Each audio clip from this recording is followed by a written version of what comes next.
Hello, Laura. How are you? I'm doing all right, Ben. How are you? Fantastic. I'm very well. I was getting so involved in the chat there that I kind of forgot that it was like 2 seconds to go. It's like, oh my God, what's happening? So, yes, I'm very well. Thank you very much. And yeah, thanks for joining, by the way. And it's evening where you are as well. It's much appreciated. We have a nice sync, I think, with the colors today. Red background, red jumpers and Red stuff. jackets. Yeah, exactly. I should start making it some kind of uniform. Please wear the same color as me.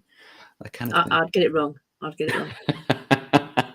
want to do like a quick introduction about yourself, just so people who don't know you know who you are and stuff? Is that okay? Yeah. Just a bit overview. Sure. Fantastic. I'm Laura Graham Brown, which I always shorten to Laura GB. I've been 10 years ago, I found Tech Community, and back then I was teaching Excel VBA. I apologise to all the people out there that are having to tidy up the messes that I taught people to make. And I got volunteered to do SharePoint, and I found the Tech Communities. I found SharePoint Saturdays. That was my introduction. Cool. So that's where that side's come from. I'm a mum of 2 kids. I'm married. I was a freelancer back in those days. I would go around companies doing lots of training. I had a ball. I was part-time. I looked after me. I was my own boss. It was great. That sounds good. It's a good combination. I don't think I've ever heard yet someone starting with SharePoint. That's interesting. I was a tech trainer for a company. Well, I came in as a freelancer, and I'll answer Jeff's question in a second. Yeah. I was a tech trainer for a company, and they fired their SharePoint trainer. And they went, "You're the one that does VBA. You can do SharePoint." And I went, "They're different." And they went, "Yeah, we bought you some books. Have some books. We've cancelled next week's training. You're doing SharePoint. You have 2 weeks to learn it." Oh wow! Just to let Jeff know what's on the T-shirt.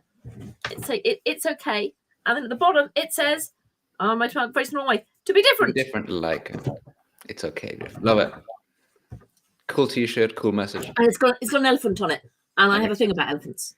I have hundreds and hundreds of toy elephants and things in the house. I see one sitting next to you right now. That's awesome. My living room is full of them. I have all sorts. I saw a video once of an elephant painting with a paintbrush, and it was painting an elephant. I'm not sure if that was true or not. Maybe it was fake, but it was pretty cool, whatever it was. I've seen a number of videos of elephants painting. They've yet to do Power BI charts, but we'll work on it. It's a bit embarrassing to have like inferior art skills to something that has like no fingers and thumbs, to be honest. Yeah, I can't paint. Yeah, they've beat me there. I think if you give them the right tools, they could probably create better data visualizations than I could as well. So let's just keep them in there in that area. It'd be really embarrassing if you're working in Power BI development and an elephant steals your job. That would suck. That would be worrying. Would be worrying. Maybe they'd be quite good at it. Yeah. Maybe they wouldn't forget things. What do you think? I feel I walked into that joke. It was very, very, very good. Oh man.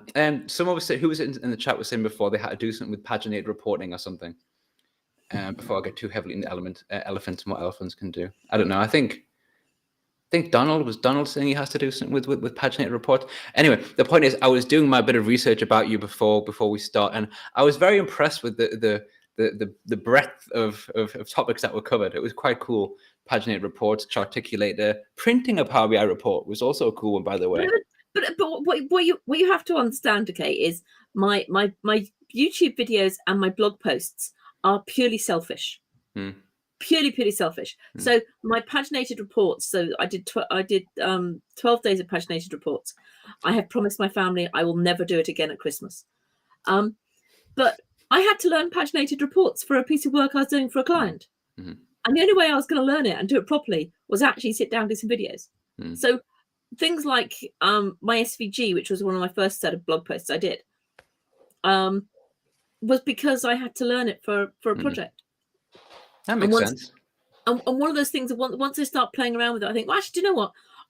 I have gotten back to my SVG posts deliberately so many times. Like, I know there's a piece of code on that screen that I can just go nick and it'll work. Yeah.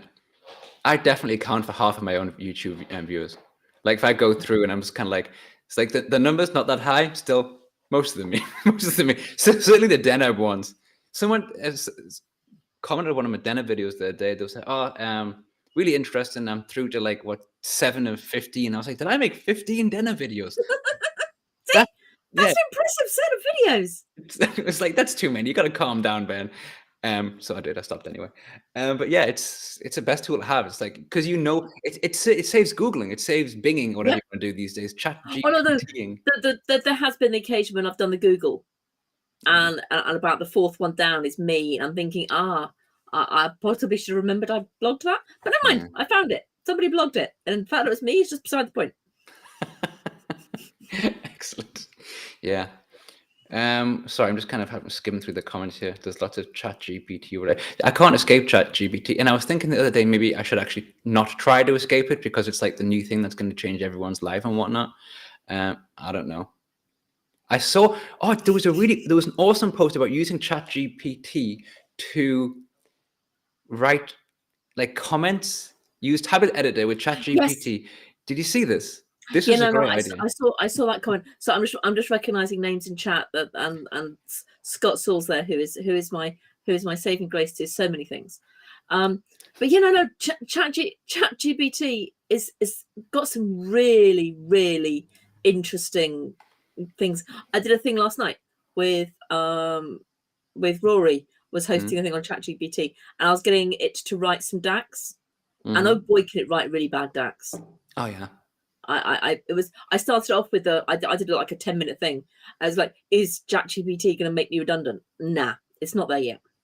I'm hoping I can get to retirement before it actually takes over my job. That would be, yeah. Just like whatever happens after that's not a thing. Kerry just put it in chat. It was measure description. Exactly. Right, yeah. And that was pretty impressive, because actually I was just working on a project right now actually, where I was using the what's it called, the visual header icon, the one with the question mark, whatever it's called. Yeah. And in that I was putting not the description, but rather just the actual what the measure is. Partly for me, also in case someone asks, but actually having what the measure is a bit excessive, because like who's going to read all that? So the measure description is quite a cool idea. And then I saw this post and I was like, okay, ChatGPT, measure description, used to have it edited. Yeah. And if you're going to have data sets that are going to be used by, so if you're building data sets for your people to build reports off, then measure descriptions are really important. Yeah, no. I've done lots of training in my time, and I do the whole thing of everybody should write measure descriptions. Do I remember to? Not often enough. No. But yeah, ChatGPT I think would be quite cool for that. Yeah, no, it's certainly the sort of thing that falls into like, do as I say, not as I do, or not practice that kind of thing. It's like me with like naming my steps in Power Query, or like renaming them, and like I don't and I'm putting comments on them. I teach so many people how to rename the steps, how to put comments in, and I have got better at it, because I write lots of. Power Query is my happy place, really. I write ridiculously long Power Query stuff, and do all the tidying up and get rid of all the change types that are in all the wrong places and all those kind of things. But yeah, going in and renaming my steps is one of those things, especially if I'm then going to put those. I'm trying to get better, and please, people nag me and poke me and things. I'm trying to get better that when I do a video or I do a blog post, I take the Power BI I built and put it on my GitHub, so that I can send people back there. And actually, that's from Scott Zool does it on his GitHub. There's all his PowerPoints. There's everything. It's like I should do that. Yeah. I should do that.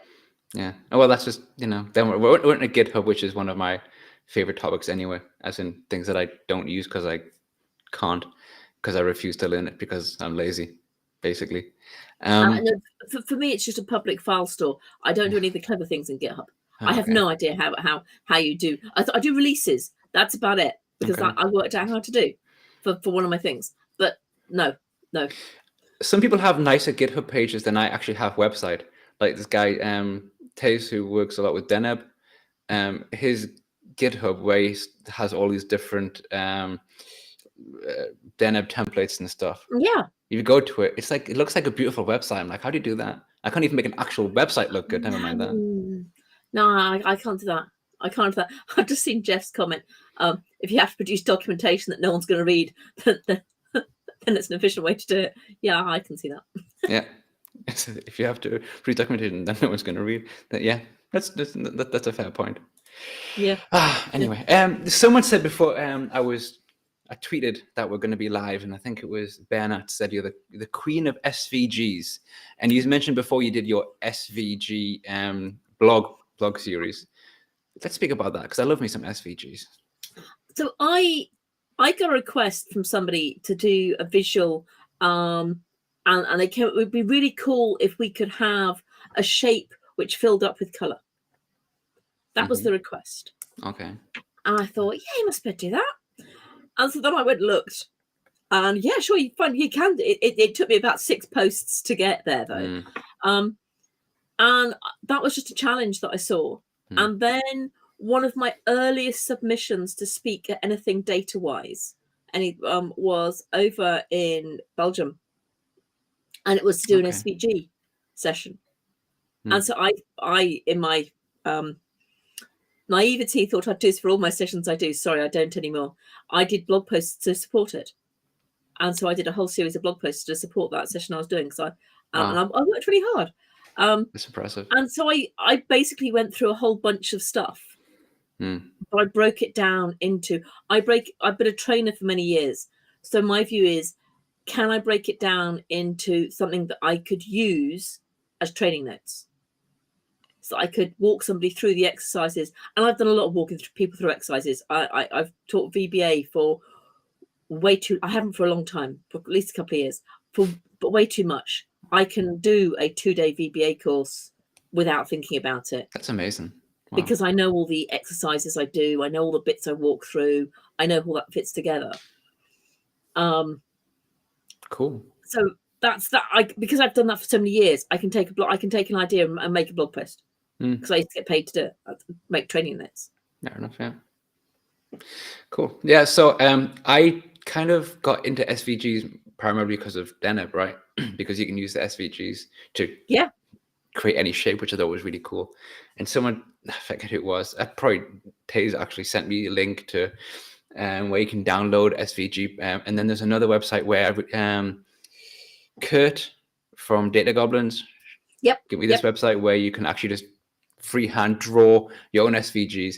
And I use that to create, I mean, you can create anything you want with it because an SVG, you just download it, use it in Deneb, it's awesome.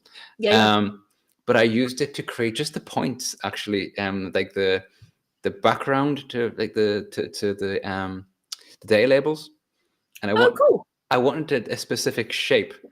Which was really, really like picky of me. I didn't want it to be square. Didn't want it to be like, I didn't want it to be a perfect rectangle. I wanted it to be exactly how I wanted it, which is definitely overkill. But it looked great. I was really happy with the result.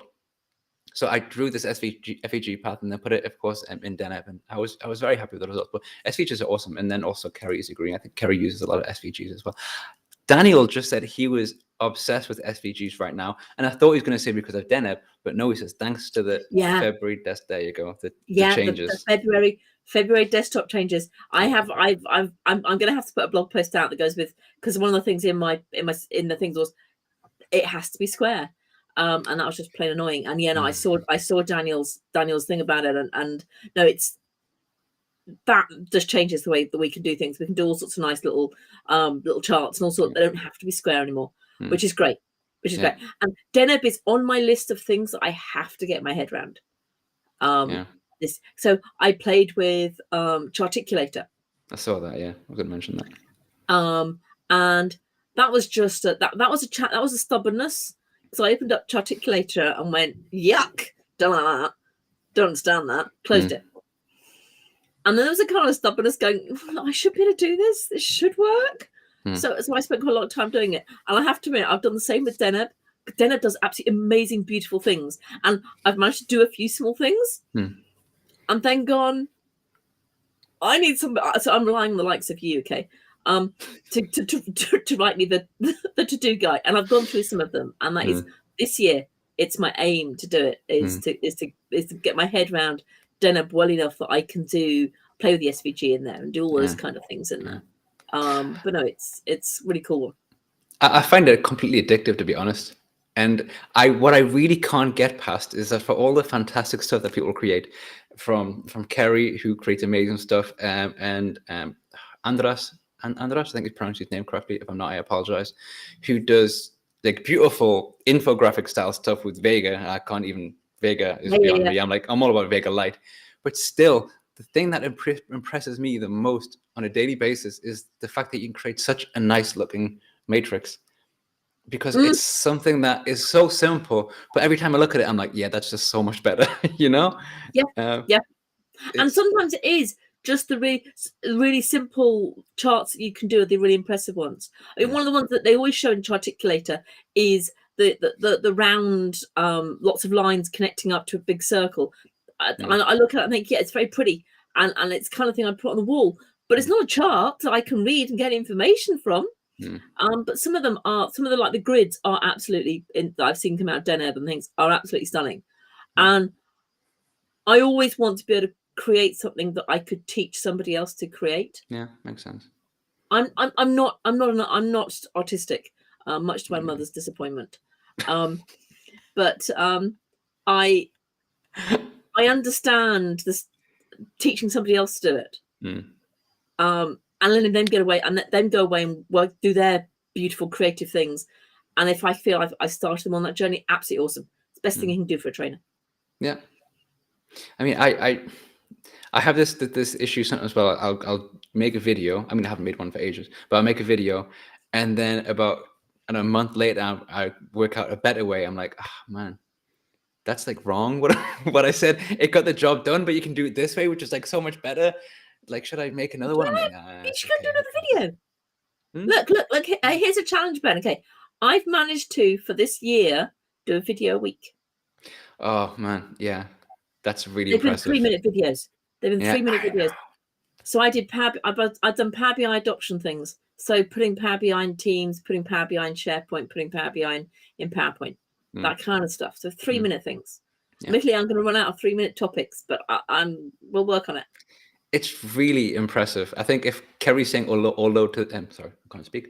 Oh Lord, to the same thing that I am, as in a video a week or whatever. The amount of times I said to myself, okay, I'm going to do a video a week. I literally haven't made a video since I got sick at the end of November. Since then, I've done nothing.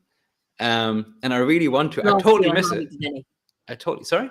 Last year, I hardly did any. Yeah, it's. I feel once you get out of the habit, it's difficult to kind of get back into it. And somehow I feel like I'm like 90% busier than I was at the same time last year, whatever. That's a good point. Jeff's point there. You're doing this. Yeah, this is actually, it's a really good fallback, I've got to say. It keeps my channel kind of taking over, you know?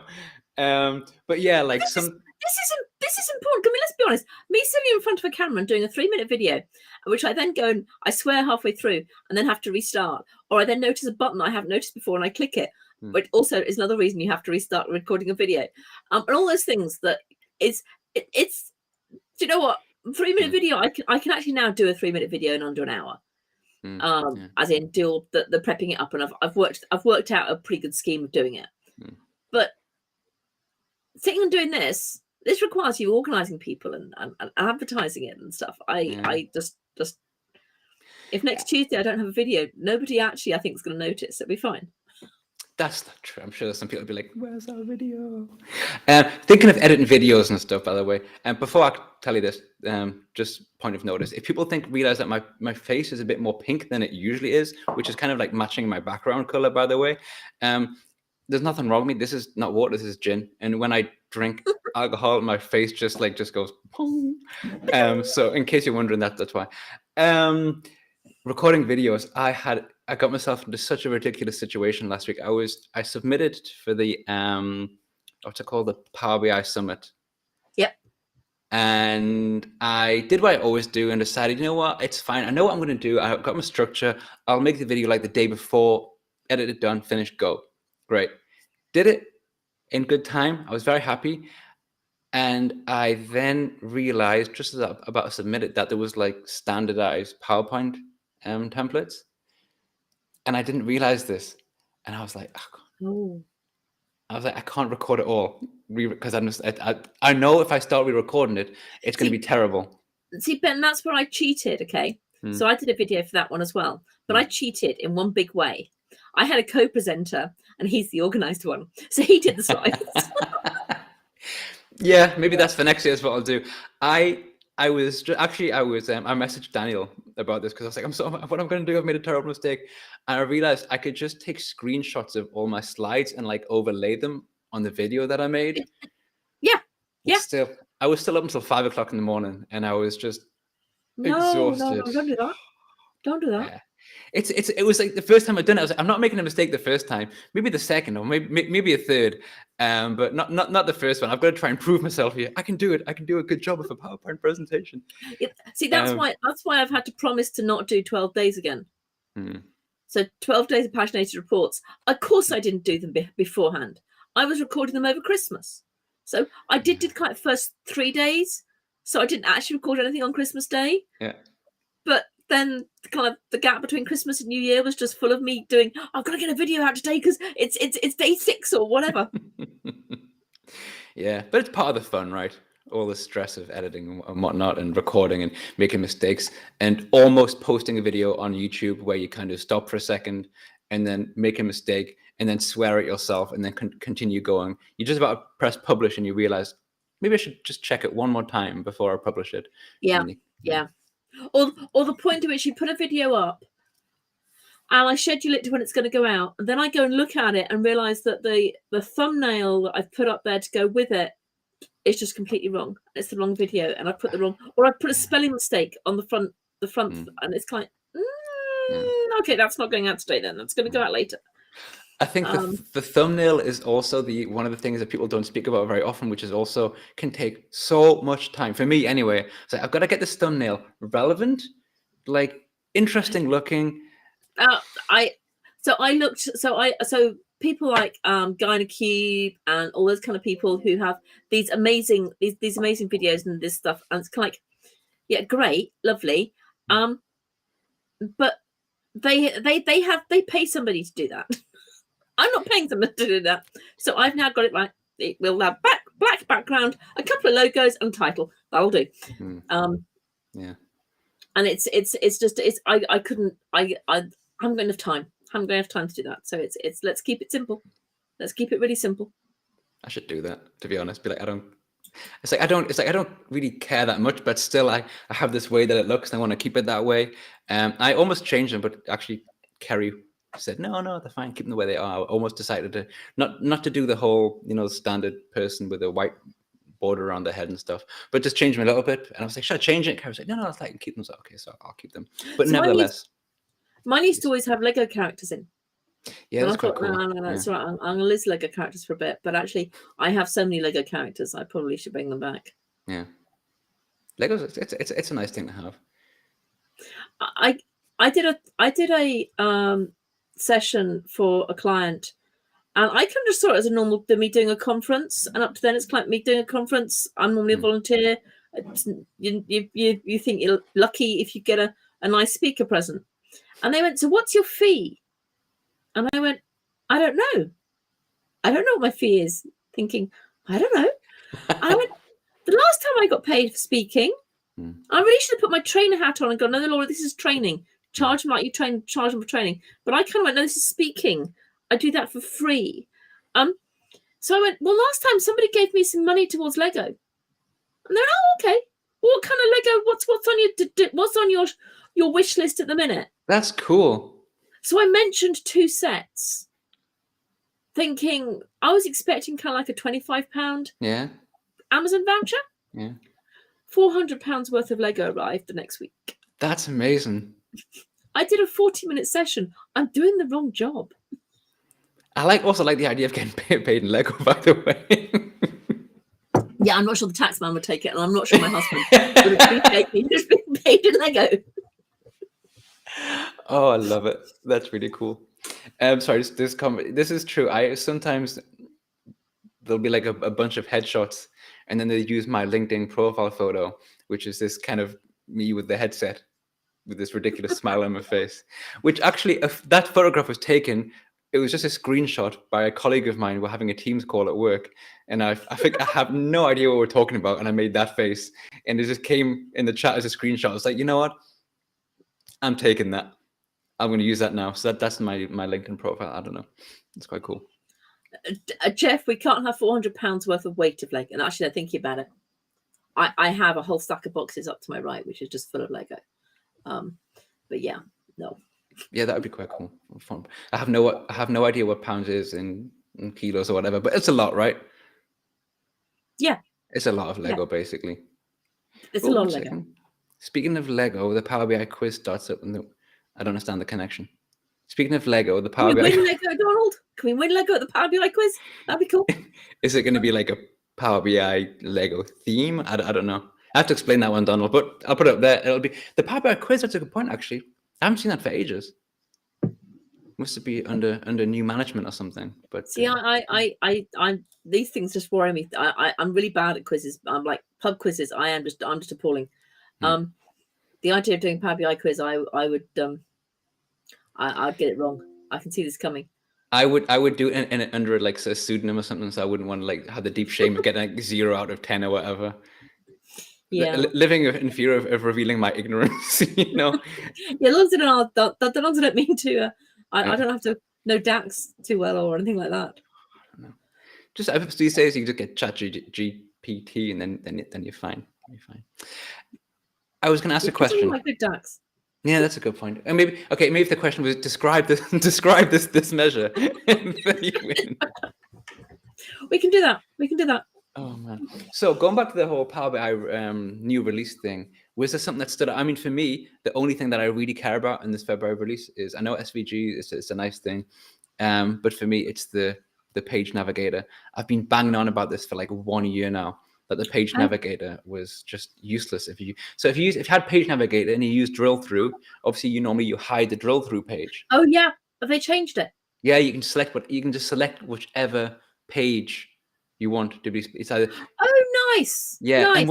And what's really good about it, I've noticed that they've done something that they very rarely do, which is you can switch to default on, default off.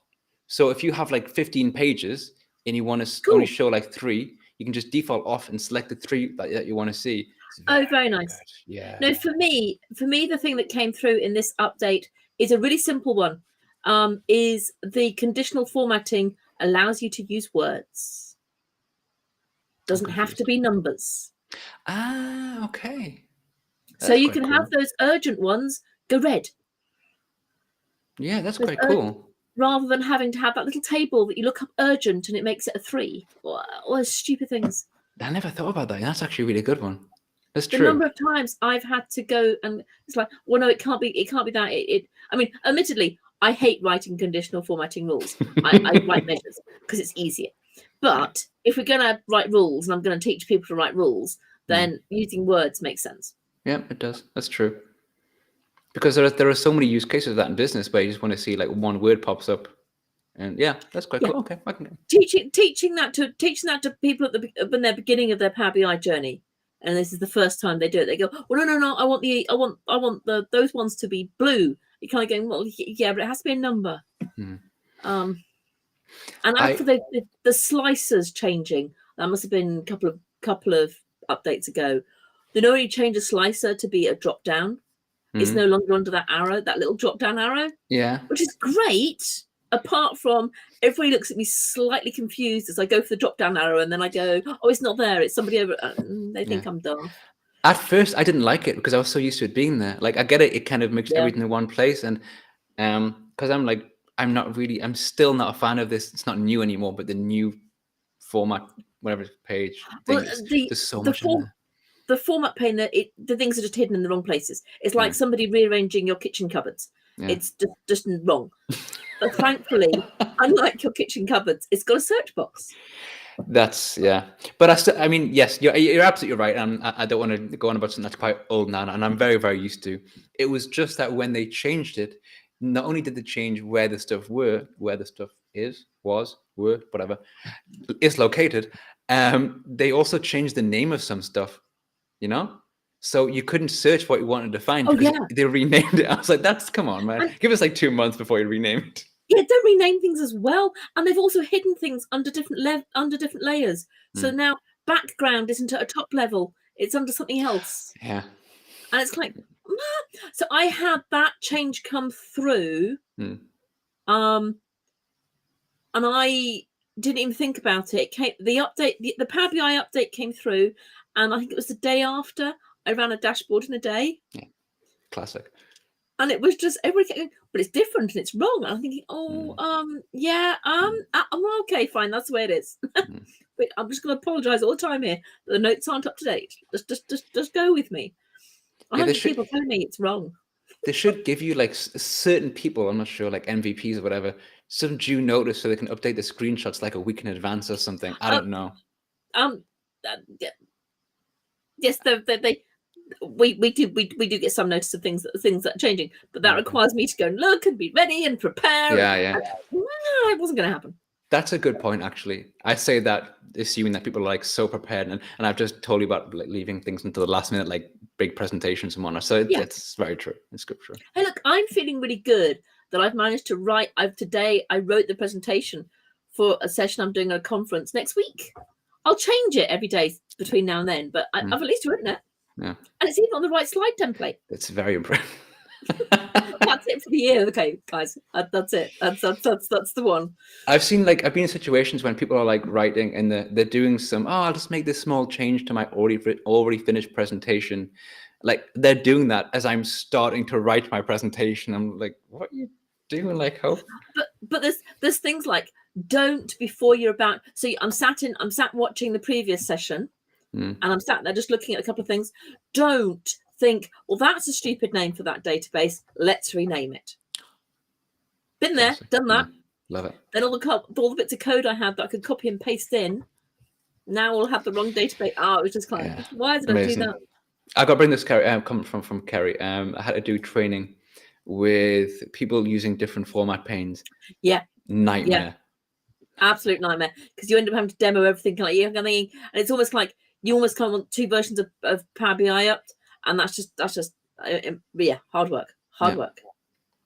It's one thing you having a different version of everyone else, but half the class, whatever, half the group, and having it's just different. Many years ago, doing some Excel training, and it was with an international audience, and so we had me and another trainer were doing it together, and so we had some Spanish in there, we had some French, and we had people from all over the world coming into this Excel training.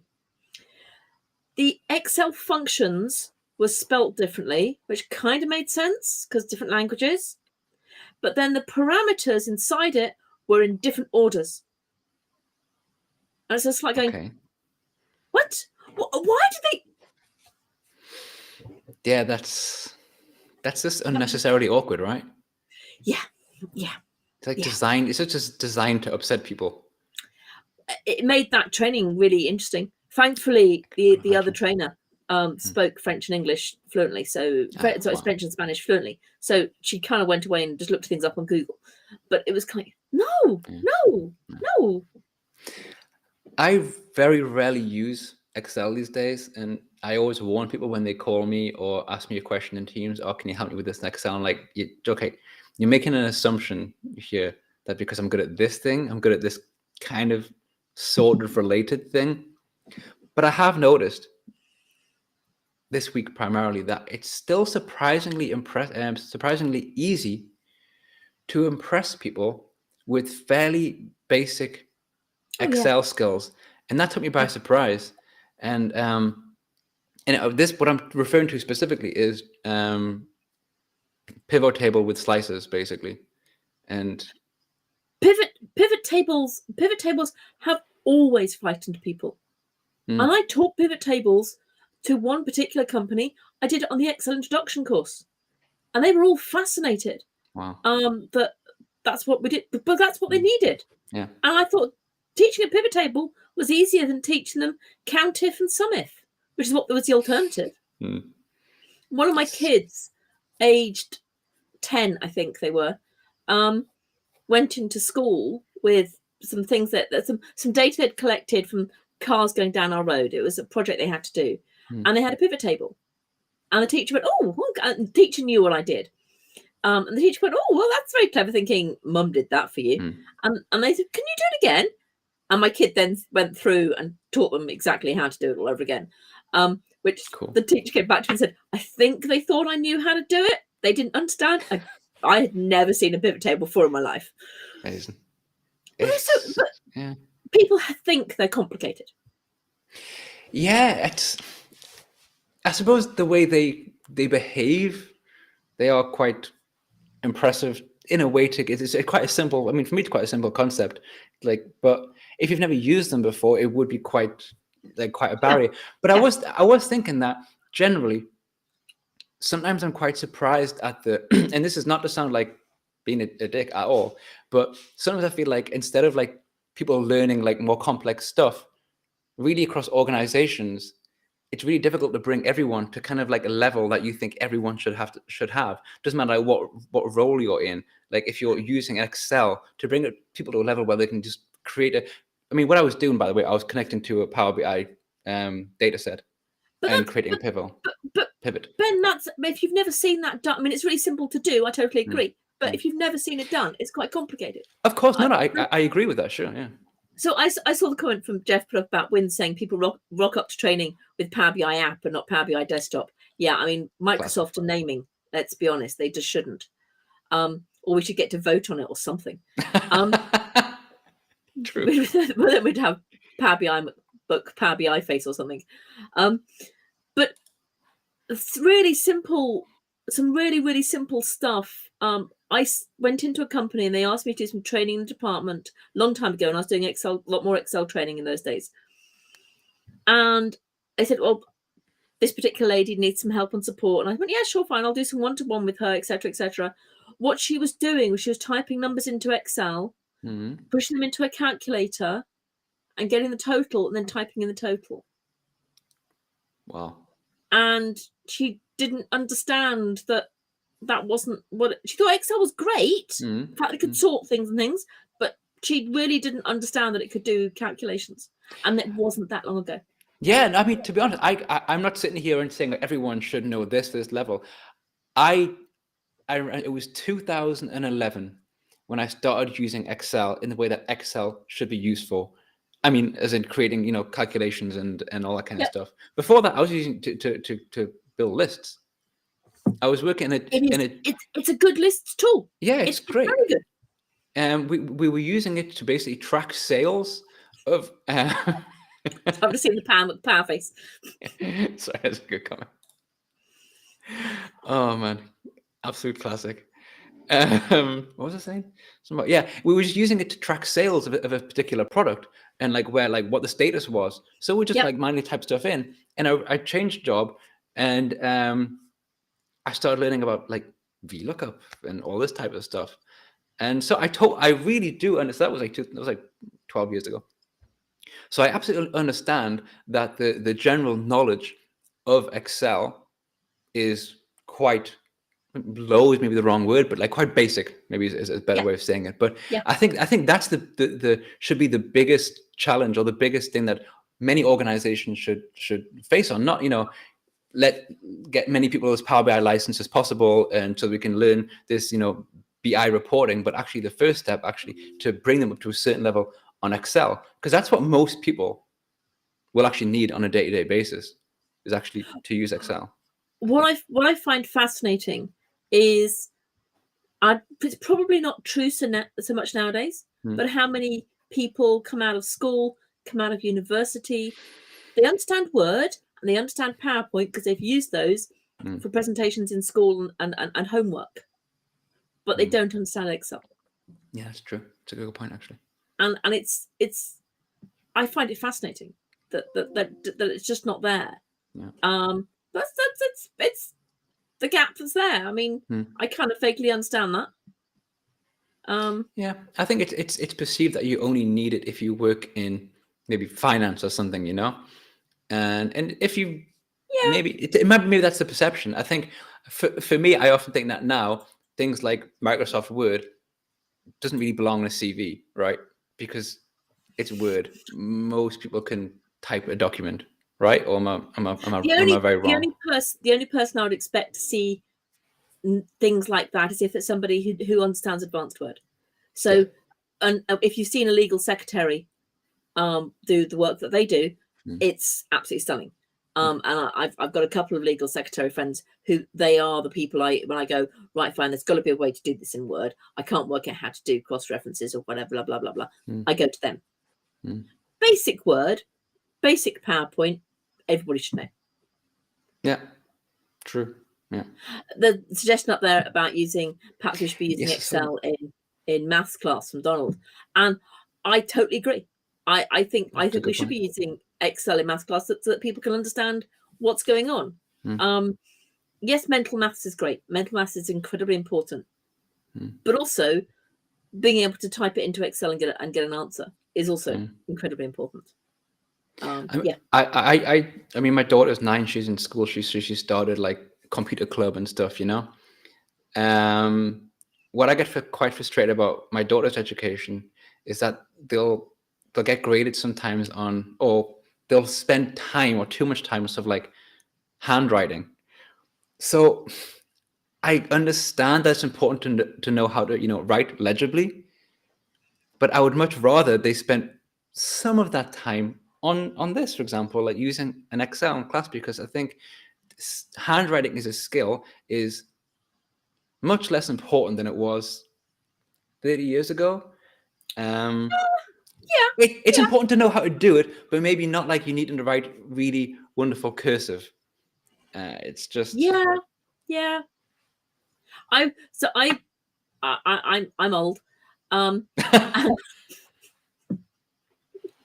allowed to say, okay, because I am old. I'm 54. So when I was in school, there were no computers. Okay. For my sixth form, we got computers, and we were very proud of the fact that we had a room of 10 computers. But actually, every day we did writing practice, and I can still, my kids still say that I have the neatest writing that they know. So I think it's quite, but if you can, especially if it's a young child, as Kerry's put up in the chat, motor skills are really, really important. I completely agree. I'm not. I would never suggest otherwise. It's true. But I think there has to be a balance between appreciating that. So my other half has dyspraxia. Okay. Which he didn't get diagnosed as a child. It wasn't something that he got diagnosed as, because he's even older than me. But his writing is appalling. So if we're going to write anything, it's kind of like, no, darling, I'll write that because somebody else needs to read it. And so for him, extra writing practice would not have helped. Yeah. But actually, something else would have helped. And lucky enough, he was incredibly lucky. He went to a school that understood the concept and let him play with a very early computer. That's interesting. He was born a long time ago. But I think there is really good important on the motor skills, on the those. But I think there needs to be the space for everybody to find the bit that they're really good at. Yeah, no, this is true. It's about, like, you know, choice as well, and about giving people the to experience. Give them a place. In school, it should be every child gets a place to shine. Yeah, sure. I also think, by the way, regarding the handwriting, I'm certainly biased, because when I was in school, not school, but rather sixth form, so when I was doing my A-levels, right, I was actually at that point banned by my teachers from submitting any work that was handwritten, because they said that my handwriting, my cursive, was so bad that they couldn't understand it. I had to submit everything typed. And one teacher said that I should get it analyzed because I write, and I quote, "I write cursive like a psychopath," right? So, it's very loopy, and I join lots of words together. Like, for example, if there's like S on the end and there's like a T in the middle, I'll like loop it back around all the way through and strike it through. But so I think I'm a bit biased about that, because I'm like, well, I like I'll stage later. No, hostage letters are cut out of newspapers, and you cut out the letters, and that's called art and graft. Oh man, actually, they probably would have been happy if I did write it like a hostage letter, because at least they would have actually been able to understand it. So and Andy putting up the I learned joined up in the UK. Yeah, I did joined up the wonderful squirrely writing. Joined up writing I went to a very old fashioned little school. Yeah, it was. But Yeah. is there a difference between joined up and cursive? I thought it was the same thing. I don't know. I only say cursive because most people who I speak English to aren't English, and they learn English from American TV shows. So I'm kind of bombarded with American English at the moment. So yeah. I don't know. I'm sure somebody in the chat should know the answer to this. Is there something? Anybody who writes in Comic Sans should just not be no, Jeff, no. One of the most influential people in my school, and therefore, I still maintain. I had a teacher. I studied one of my A levels. For my A levels, I did English, history, and theatre studies. There you go. To keep it. And the reason I studied, I'm glad to set you up for your job you do now. Great. Oh, absolutely. I mean, at university, I did history and politics. So like, I did nothing even related to what I do now.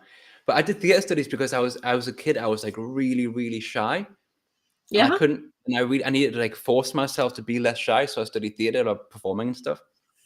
But it was my theatre teacher, and she loaned me a spare laptop she had from home, because I didn't have then I didn't have access to like one of my own, to allow me to write all my essays and stuff, so I could like submit. And actually, because of her, I ended up getting much better grades than it was expected. So I still Miss Swan. Cool. She was an awesome teacher, by the way. Teachers should get paid a lot more, by the way. Just I'm the daughter of two teachers.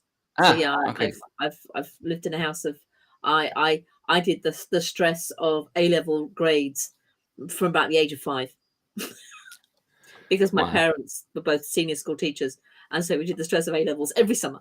So when it came to mine, it was kind of relaxed. Wow. Yeah. Nice long summer, but before that you have the intensive. Look, 1 second. Someone just brought up cursive is where's the comment that I can't? Stylish and swishy from Andy. Thank you. Stylish and swishy, and someone said it was a combination. Yeah, here we go. Sorry, Donald says it as well. Joined up is a hybrid between printed and cursive. Ah. That's very confusing. I don't know what I know. Do I know cursive? I know joined. Maybe they taught me joined up, but what I wrote in was cursive. I don't know anymore. So I got taught to do Fs. I don't do them like this, but I got taught to do Fs with a big swirl up and a big thing like that, and like that. I don't know. So up and a down and a.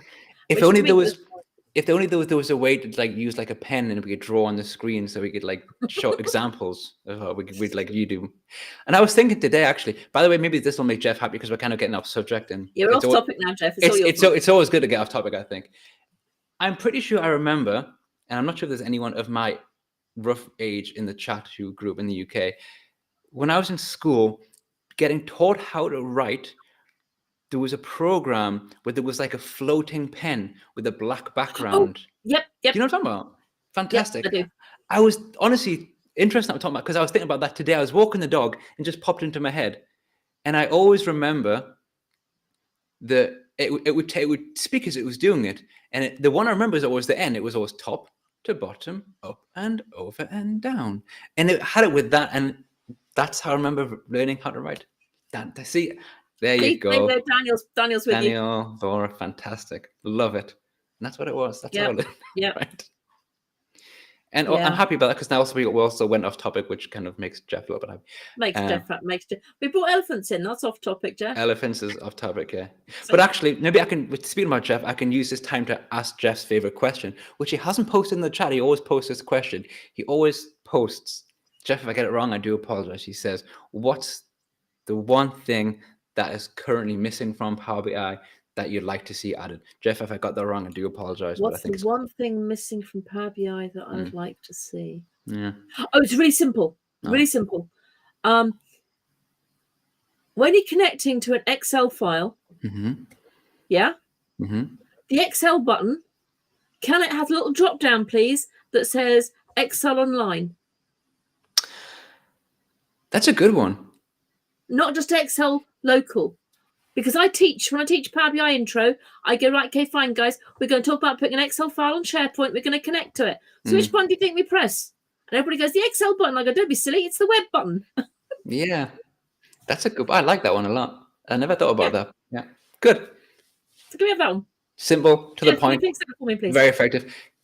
Definitely fall into a category of a quick win for sure. Couldn't be difficult to implement it, you know? Well, I thought you would think so, wouldn't you? You still have to do that thing where you get the link and then you remove the web the part. Little question mark and the web equals 1. Yeah. Yeah, I teach it too much. It's kind of, yeah. Yeah. I still do that, but I was thinking, am I doing that like because I read about that 2 years ago and it's changed since then? But no, it's still no. You still need that. You still need that. Yeah. That would be why. And let's be honest, we'd all like a dark version. But apart from that, it's great. Yeah, dark mode. I'm not sure how I feel about dark mode. I think the only program where I use dark mode is actually Twitter. Everything else I have in light mode. Everything else, Twitter is just dark mode. Twitter I have on dark. There's a couple of them I have on dark. But actually, what I spent today doing was setting up a whole load of Edge profiles for some demos. And going through all the Edge profiles and making them all have different color edges. Yeah. And setting up my little Stream Deck so it's got buttons that I can press. Very good. Windows. Yeah. So I don't do any streaming, okay? So I just have it to really. I have Stream Deck literally because I can't stand Windows 11 Start menu, because I can't find anything on it ever. That's interesting. That's a good idea. Yeah. And I just have Stream Deck, which is now my Windows Start menu. That's basically it.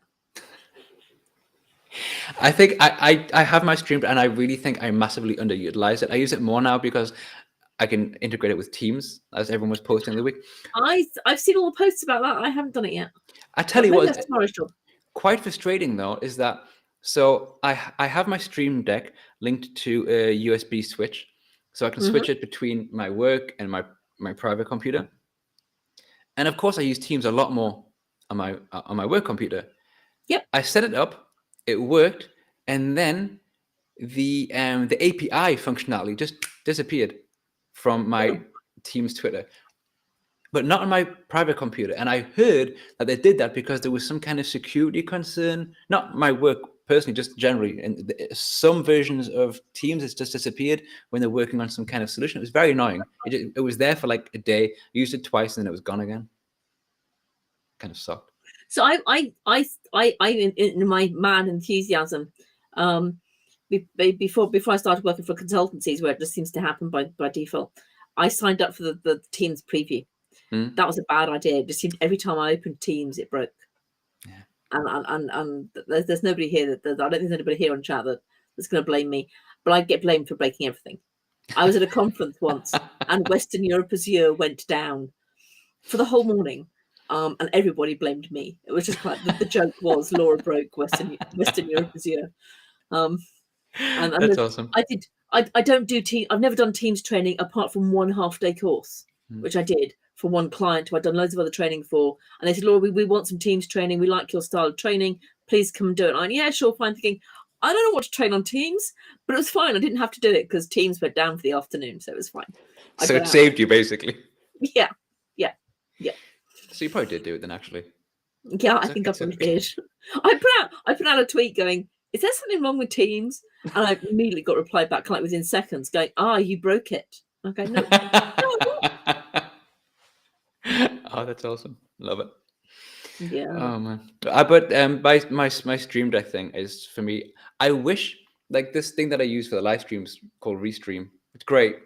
But sometimes I wish I didn't use it and I had to do more things manually, because I use Restream, which is a paid service. It does so much for me, which saves my time. But I don't get to use like cool things like these like really expensive gadgets, like, I don't know, what's it called? This huge audio input thing with all the fancy colorful buttons and what have you. I've got like a really basic, because I don't need it. And just don't tell anybody you don't need it, and then you can just go and buy it to play with anyway. Oh, I could easily just go and buy it. Like, yeah, it's a fun toy, but then I'm like, but I'm using like 1% of the. I'm like pressing this button, like it does nothing, but I can press it anyway. And even like, Oh no, I could think I could just maybe make my life harder and stop using and use another thing which everyone uses but I don't. What's it called? This OBS.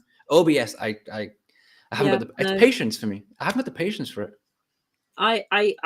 So what I did instead of doing OBS, because my desk, the reason I have power sockets behind me, which doesn't make sense, is my desk used to be around the other way.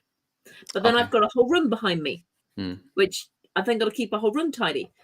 So I turn my desk around and cope with the fact that people think I'm weird that I have sockets behind me, because now I don't have to tidy a room. That was my solution of not having to get OBS. That's I love that.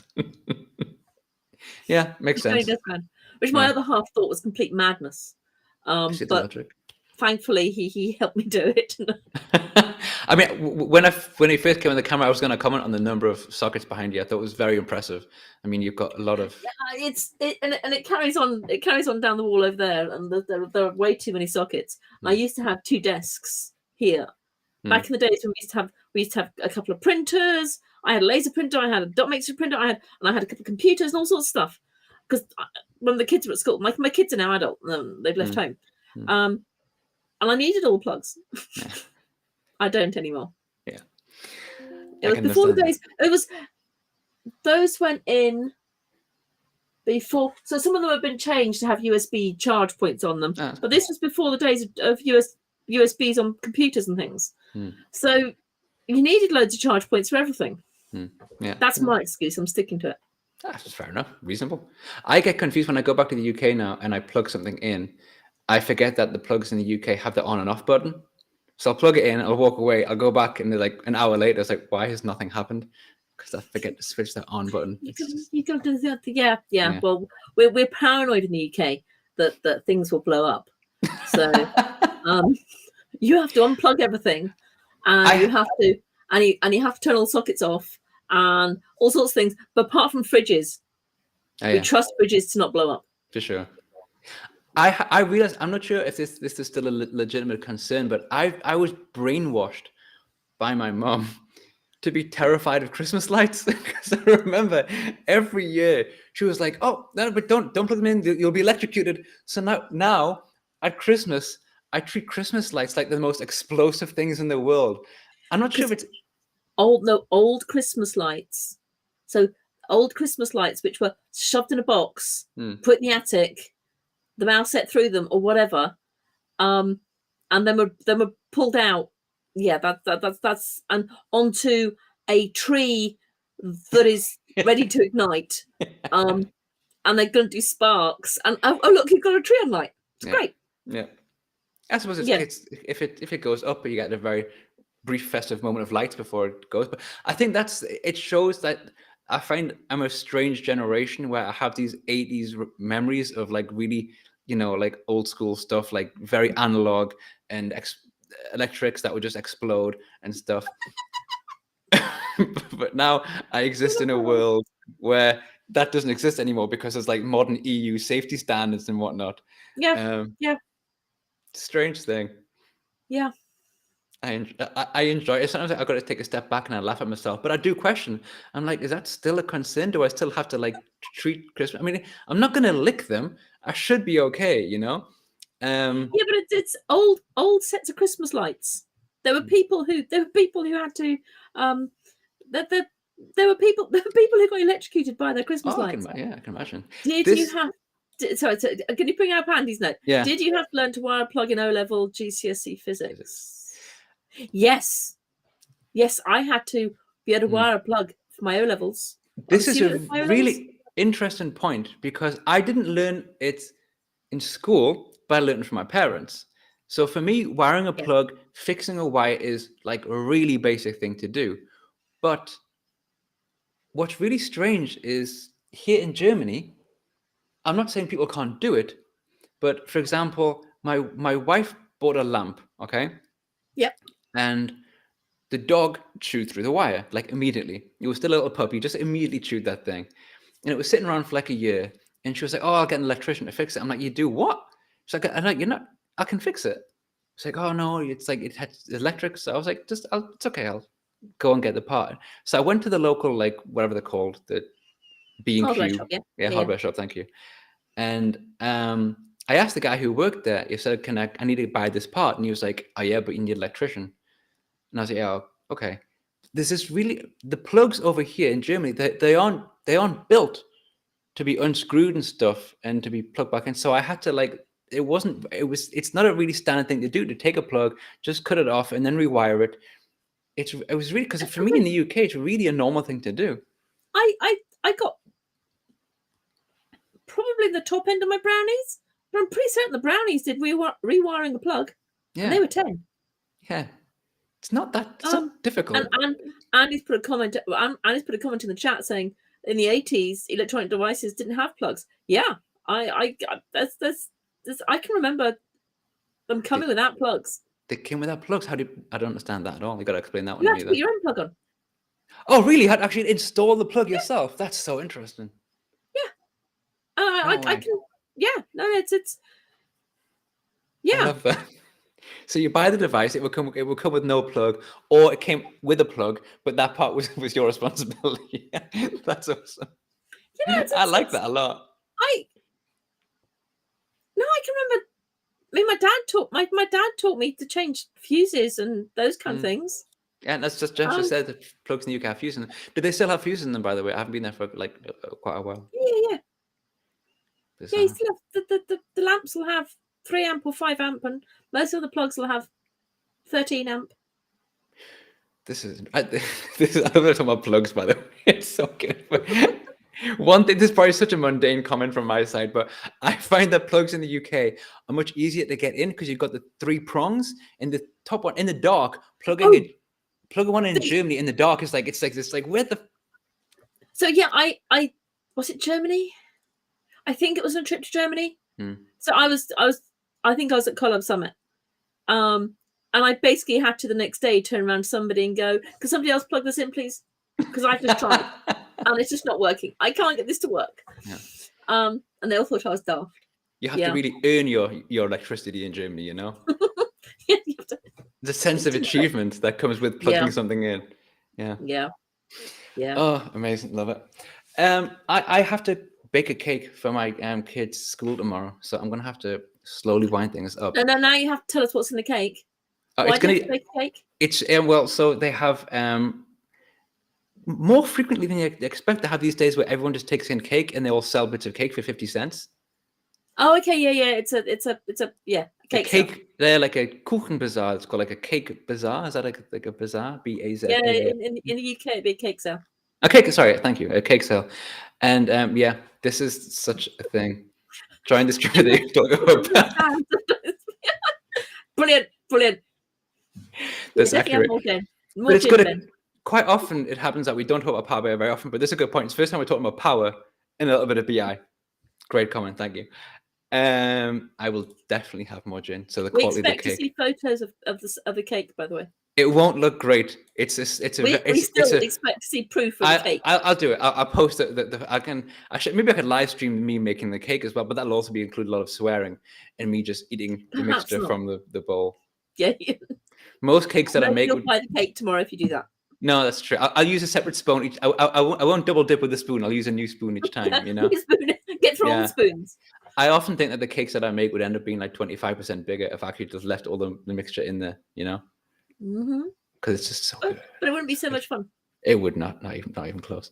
Exactly. So my channel can be basically Power BI and me making cakes and eating too much mixture. Sounds awesome. Good combination, I think.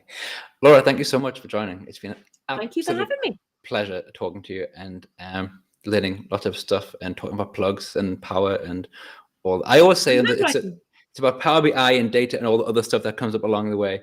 And I think that has been embodied within this chat, I have to say. Thank you so much. Everyone in the chat, in the comments, talking, thank you. It's been brilliant. It's always a pleasure with all of you. Thank you for joining. I'll be back next Thursday. I can never remember who with. I should really make an effort to try and remember, but it will be a surprise guest next week. Exactly. It'll be exciting. So everyone, thank you very much. I'll see you next Thursday. Laura, fantastic. Take care. And goodbye, everyone. Bye, everyone. Don't you wanna